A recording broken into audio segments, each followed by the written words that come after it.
jedhe qofa kan nama jedhamu. Kasaniin alaa immoo maqaaf herreegamu bahanii galanii nyaatanii dhuganii waan argan haasa'uun homaa hin taqqabu. Hin dhaggeeffattu taanan ergaa sinii qaba. Namni kun uumama waa sadiidha qaba. Tokkoffaan hinaaffaa, lammaffaan jaalala, sadaffaan gammachuu. Nama maraa qaba wanta tana lachuu. Lafaa kaaseen jenne ani kana hunda hinaaffaan gowwaa fi hinaaffaan qaruuteen moo tasuma walatta. Qaruuteen dhoyseetiin garatti hinaafa, gowwaan ol baaseetiin addunyaa gattaafa. Jaalalaaf gammachuunis tansaa akkasuma, hojiin nama gowwaan bareeddu tasuma. Maaliif kana kaaftee jechuun kan keen oolu, hafarsiteen faarsin, cabsiteen arrabsin, gaddi kee homaanuu ganda biraan caaluu sin jedha. Sunama nyaarsa malee diinni odaa jalatti dubbiin kan tolu bokkuudhaan malee. Assalamu alaikum. Alaikum assalam warahmatullahi wabarakatuh. Andi Hamza kam nagu majartami? Injira wallahi billahi. Duga daatiin kun nama akkanaati duga nama akkanaati seenee feetaatu namu gamdaan nama shagga nama gaarii wayisiise ature beekta dura. Intalaan dhufu siida walaan ture maal nama gaarii sidee nama gaarii sidee maal jechuudha? Nama gaarii miti. Sorry jechuun hin agarre beektaa bilbila gargaarii fayyadamu waan ta'eef immoo akkasanii arguu didee waa sin jedhu. Maal kaam bare abba duwwaa sawura abba marratti himuu wayya jedheetiin bara illee saniif simatti himaa jira jechuun akka nama gaarii hin taane. Ayi maaran balleechee sin jedhe kaleessi siida waliin irraa kaasuun xinne ufee. Jechuun baasan arguu hin dandeenye siin jedhee jira baddala gaara ture garuu immoo amma nama gaarii waan hin ta'e wayii sirratti hin arge garuu wanti sun dhuga'amoo soba I don't know gin dhuguma nama akkanaati ati. Waan akkamitti laata yaa rabbi illee maal fiddeen yaa rabbi na baasi sabbarni yaa amma. Maal jechuu barbaadde ganna kisi dhaggeeffadhaa gorisha. Koo Hamza dhuguma ati jechuun dhugaa ani media irratti illee gaafa si arge nama cimeensa bakka hin jiramte nama bareede yaani baay'ee nama yaadu wayii bakka hin jiramte nama jabaan fakkaataa turte garuu nama akkanaati. Yakin tummaa wajjaarti haasee waan haasa barbaadde haasee siin jedhee fi koo yaani abbadaa bita mallee nagaa yaaki nama gaariidha. Nama yaadu illee alhamdulillah. Abadan ati nama gaarii miti Hamza na dhaggeeffadhu ati nama akkanaati an nama gaarii akkan taane asirratti si hubadhe nama gaariidha jedhaa isaan afaan guuttate an nama gaariidha ofiin jedha. Wallahi kuri yoo wanna qabaatte yoo waan jechuudha qabaatte jedhi yookaan immoo ilaalaa akkasiin godhatiin qabdi an nama gaariidha wallahi. Sama namatti illee balleessu nama illee dhaggeeffadhu. Nama si himata bara amma jechuudha yaani nama si himata na wanti si gaafachaa jiruuf dhuguma wanti dhageessuun guutumatti yoo kan dhugaa ka ta'u ta'e jechuu Hamza wali geeyyaana. Ayi rakkoo qabuuti maal jechuu barbaadde ganna kisi dhaggeeffadhaa firisha. Na rabsaa jirta bara ganna qeem maalidha? Ayi baala kisi dhaggeeffachaa jiru baala charte. Hamza dhaggeeffadhu an takkaan nama afaan itti badeen beeku adeemsa karaa keessattiin karaa miidiyaa ta'e namatti afaan badee beekaanii.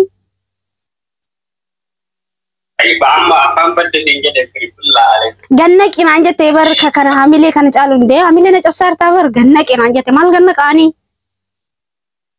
Jechuun wannaan mushkilaa waan ta'e immoo firiisiin akkana jedhamee sitti dubbatamu. Waa'ee nama biraatti kun. Hamza atiin kunuu atumti kunuu nama akkanaati jedhan tasumallee sammuu kee keessa na dhufeen beeku tasuma bakka ani akkanaan itti yaadu Hamza nama taphatu nama cimaa nama yaadu. Dhaggeeffatu si maati oola. Hai oola. Rijaala dhaggeeffatu. Hamza na rofsaar tabar. Dhaggeeffatu. Dhaggeeffatu bareedu jedhaa booti jedhu dhaggeeffatu.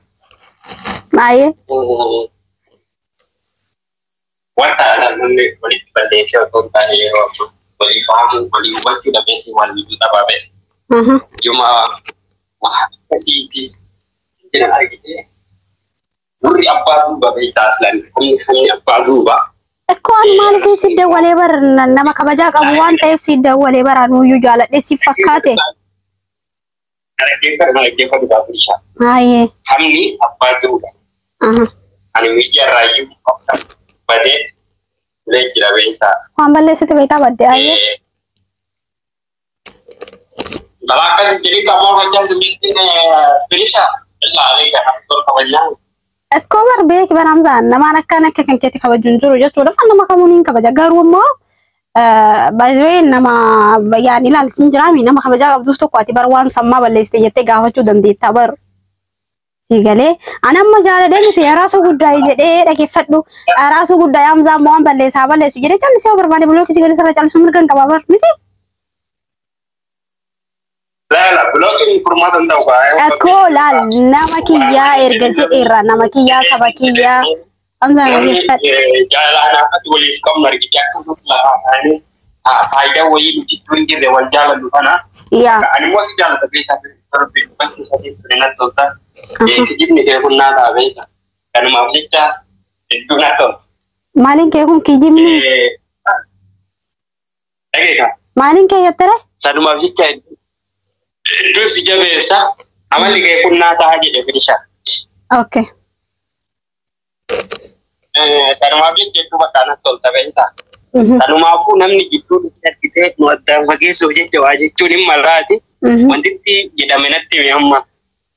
Okay, wanta jedhame ansitti ma baay'ee ilaalkaa jechi kiyyaan amma yookiin afaan sittaruu miti yookiin waasiin jechuufi miti yookiin hamilee si cabsuufi miti garuu immoo balleessaan kun keeteef keeta'uu baatettu simatti himuudhaaf sigalee nama tokko nama kabajaa qabduuf tokko wanta akka daarektii itti himtaanii beekame tanaati.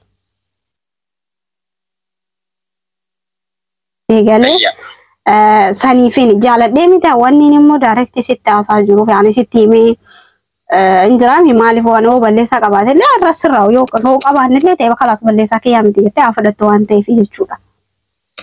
Sigalee.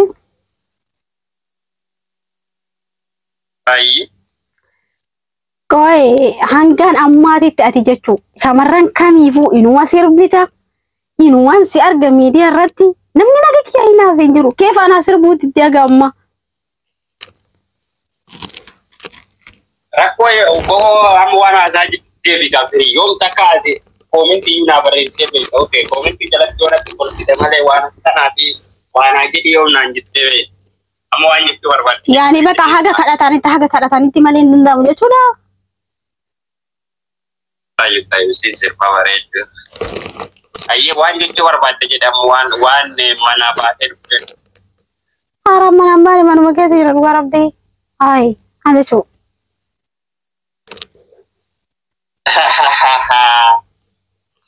Orang kena godha jirta jechuudha firii. Wallahi orang kisi godhaara. Alhamdulillah. Orang kisi godhaara. Manatti dhiibbatte wallahi yoo rabbi siidis. Rabbi waan na godha. Waan walleessitima. Tu'ni dogongoree beektaa odoo waan cimaa wayii siin jedhee jiraadhe. Odoo namaan mari'adhee jiraadhe tu'ni dogongoree dhugaa rabbi.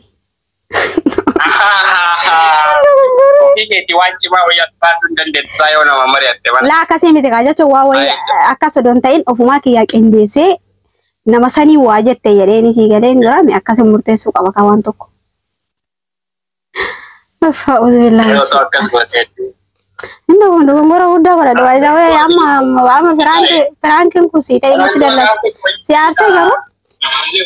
aarsee garuu. Gaga. Ijoollee san gasti jaraa wayii seereetiin akkuma isaan jechuudha kanaas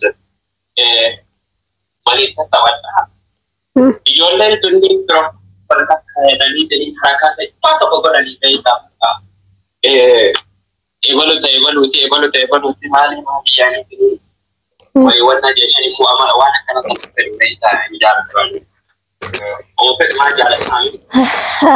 Amma koi amma perangi sigari kana na diva mana kau tamu mati guna kam kalal